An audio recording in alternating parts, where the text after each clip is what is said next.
Today, Wilderness TV is out with Lewis Hendrie on the River Tone in Somerset. We are going to look at how to catch and release fish, and also identify where you are likely to find fish on a small river like this. Well, it looks like we're going to have another Wilderness TV weather adventure. And after a very cold, dry start to the season, the heavens have finally opened. But with any luck, this shouldn't colour the water too much, and we should still knock into some stunning, beautiful fish. Now we're going to try a couple of different methods of fishing today. On the dry flies, we'll be using a floating line and leader, pretty much a standard setup. But we'll also be using a method called check nymphing. Basically, when you're check nymphing, you high stick your rod with just the leader showing. By elevating your rod and tracking down at the speed of the undercurrent, this eliminates most of the drag and help represents the natural movement of a fly. It also provides great control over your fly as it moves across the floor of the river. So Lewis, when we're handling fish, they do have a protective mucus on them, but so what should we do, what should we watch out for when we're fishing? Well, the first thing I always do, whenever you're about to handle a fish, make sure you got your hands wet first. So if you saw then, when I netted the fish, I made sure the net was under the water first, so that also the net is wet. Keep it nice and moist so you're not taking that protective slime off of them, because again, like you've just said, that's like there are antibacterial protection there, so to stop them from getting infections and so on. So we want to handle that fish as little as possible. So as you can see, keep them in the net, wet your hands first, hold him nice and gently, and it really is important. A lot of people I've seen before, especially people new to handling fish, they'll squeeze the fish because it's wriggling around, but the fish in actual fact will stay far more still and far more settled and not get stressed if you just hold it nice and light. And then just unhook your hook. We're using barbless hooks, so there's no problem, the hook just comes straight out.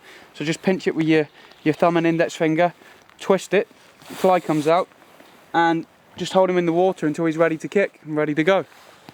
So here are a few basic tips about catch and release.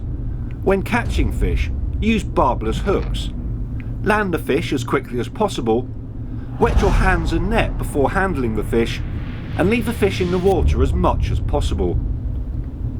When releasing your fish, hold the fish gently, release it upstream, and take time to revive it. If the fish is bleeding, it doesn't mean it's dead.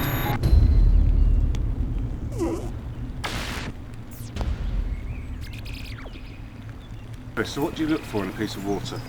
Okay, well, the whole thing in terms of how to determine success on a river is watercraft. It's understanding where the fish are going to be without kind of trying to just beat around the bush and put a cast everywhere. Now, admittedly, we are going to do some fan casting to cover different areas, but anywhere where there's plenty of oxygen, so fast moving water, it's going to have a lot of oxygen, the food's moving past constantly, so you get what we call a bubble line. You'll see loads of little bits of froth coming down the river. Those are good indications of where that main section of food's going to come down. Also, anywhere where there's a bit of a gully, so where there's a bit of depth in the water, so the fish feels secure and safe. So basically, somewhere like this is perfect. I mean, as long as we fish this bit of water carefully, we should pull fish. It's just one of those things that just screams fish there.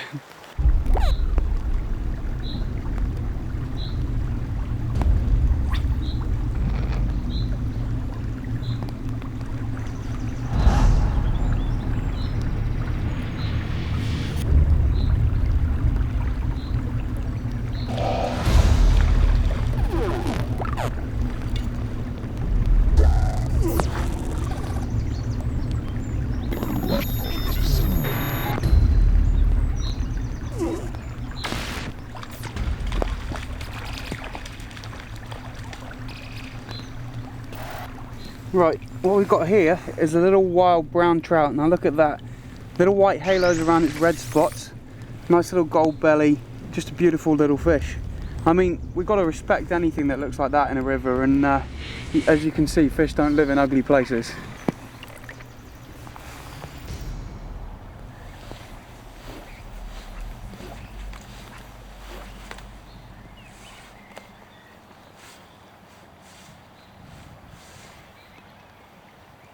Right, so you may be wondering why I'm casting quite a lot of fly line here.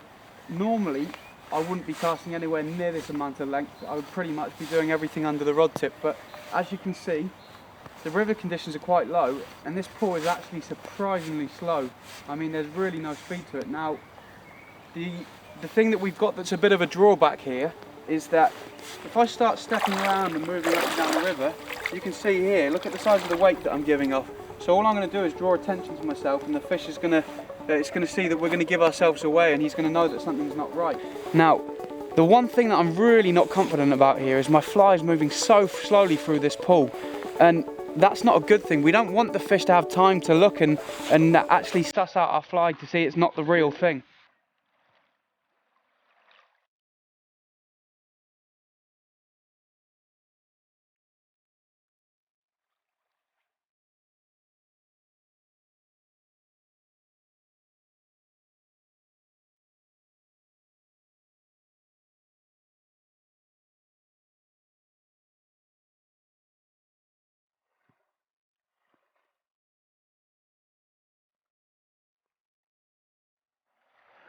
When casting in confined spaces, where there's lots of overhead obstructions, the pin cast, also known as a bow and arrow cast, can be very effective in accurately placing your fly and avoiding getting snagged up.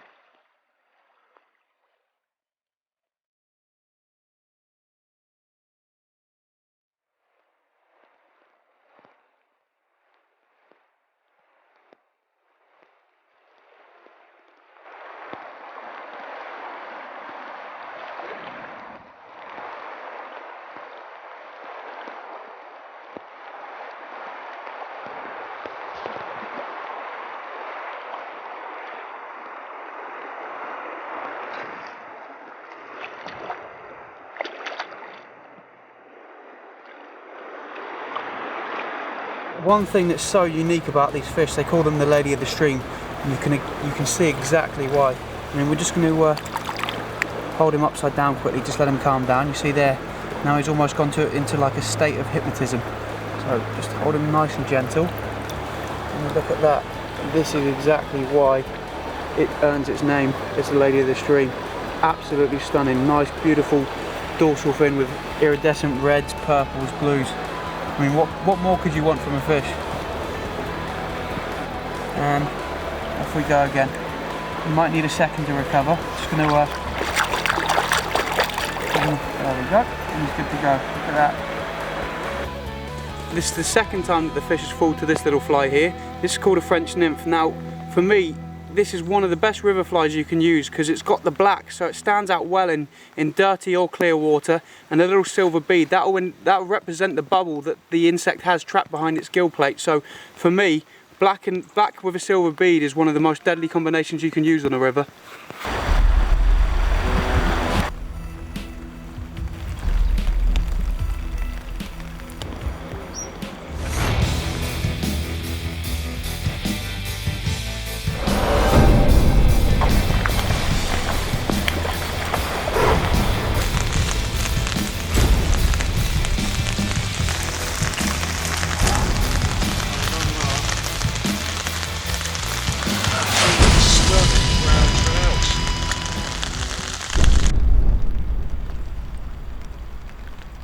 Down there, it's pretty nasty after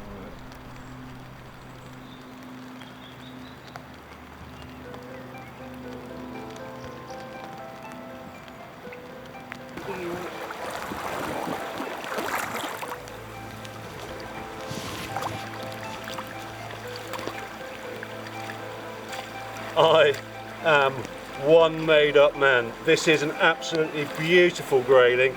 It's going to be at least 2 or 3, well, I reckon a good 2 pounds, so oh, absolutely stunning. Yes.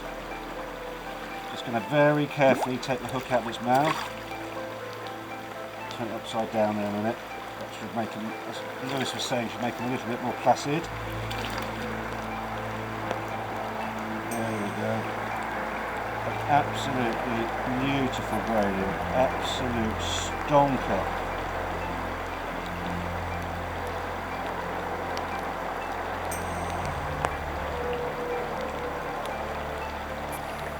Now we were just about to leave this pool because I put the line through a few times, but luckily we didn't, and I've produced one of the biggest grayling of my career so far. So I'm not going to hold her up. He's absolutely beautiful, absolutely stunning fish. I'll have a quick look at it. I'm going to hold it very carefully.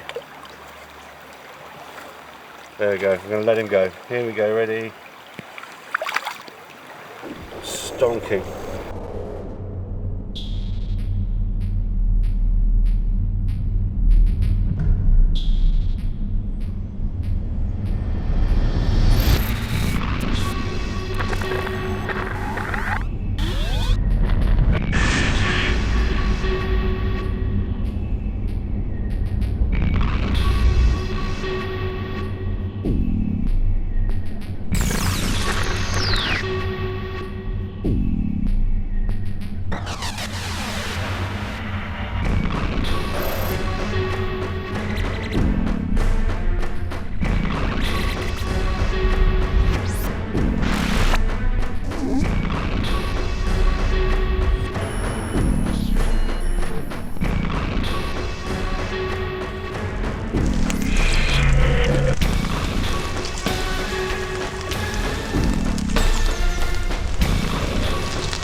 Cracking looking fish anyway. There we go. Brilliant. Now this one's taken the point fly.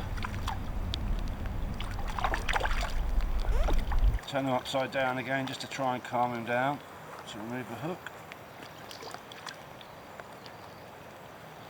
There's a hook out anyway. Just going to put the rod down a second.